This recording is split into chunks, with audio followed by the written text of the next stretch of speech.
Bonjour, nous sommes aujourd'hui présents pour vous faire le montage des mouches à brocher sur tube, enfin montage de mouches à brocher ou carnassiers, donc cendres et perches sur tube. Ce qui m'a amené à monter ces mouches sur tube, c'est que donc je suis installé ici depuis une quinzaine d'années et j'ai commencé à pêcher le brochet avec des montages classiques, donc sur des hameçons, sur des grands hameçons normaux.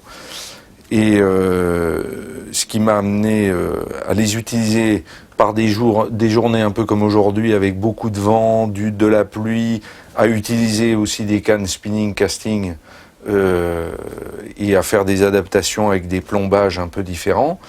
Et ce qui me satisfaisait pas, c'est d'avoir un hameçon pas interchangeable. Donc le tube, le gros avantage du tube, c'est qu'on peut mettre un hameçon triple, un hameçon simple, un hameçon avec un anti-herbe. L'hameçon, on peut le placer, c'est vraiment modulable à souhait, il n'y a vraiment pas de fin. Donc on va commencer par un montage assez simple, standard. Et ensuite, je vous montrerai donc dans cette séquence-là une grande mouche à brochet. Une mouche donc un petit peu plus petite qui peut être utilisée pour le cendre et une mouche beaucoup plus petite qui peut être utilisée sur un plomb palette pour la perche et également pour le cendre. Donc trois mouches qui peuvent être adaptées, modulables en longueur et en action de pêche. Donc là on va commencer. Donc là pour le montage du tube, j'utilise un étau vraiment très spécifique.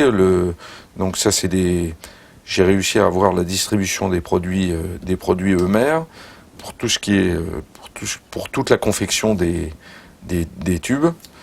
Donc un étau avec une aiguille. Donc sur l'aiguille, moi je place pour le montage des mouches brochets, on utilise des tubes assez gros.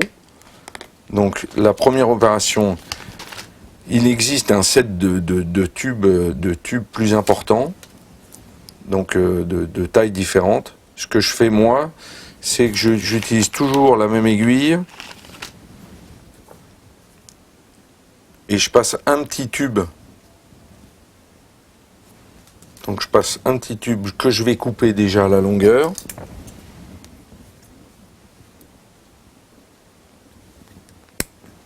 Voilà. Donc la longueur, à peu près 3 ou 4 cm, ça suffit. Suivant les matériaux qu'on met, on peut mettre évidemment beaucoup plus long pour faire des mouches beaucoup plus fournies. Donc là, je passe mon tube. Pardon, je vais le mettre dans l'autre sens. Voilà. Je place mon tube là. Je vais placer mon gros tube sur l'aiguille, donc de la même longueur que le premier tube que j'ai placé sur l'aiguille. Voilà.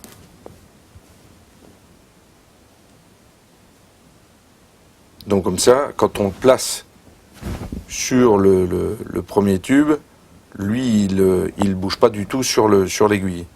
Donc je place mon aiguille, je la serre, et là il y a un contre-écrou ici qui permet de le fixer, enfin qui lui permet de pas bouger du tout lors du montage. Donc là il tourne pas, donc il est fixe. Donc pour le montage, pour le premier montage, là je vais vous monter une mouche un petit peu classique et simple, avec peu de matériaux.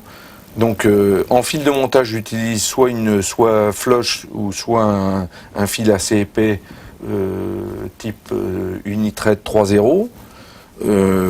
Les couleurs adaptées à la couleur de la mouche, bien sûr. Donc je vais démarrer par quelques enroulements. Je laisse toujours une partie, quelques millimètres de libre, ce qui va permettre de placer la partie silicone qui vous permettra de placer votre hameçon derrière. Donc là je fais 2 ou 3 enroulements. Pour l'habillage le début du corps, là je vais placer une petite fibre flash à bout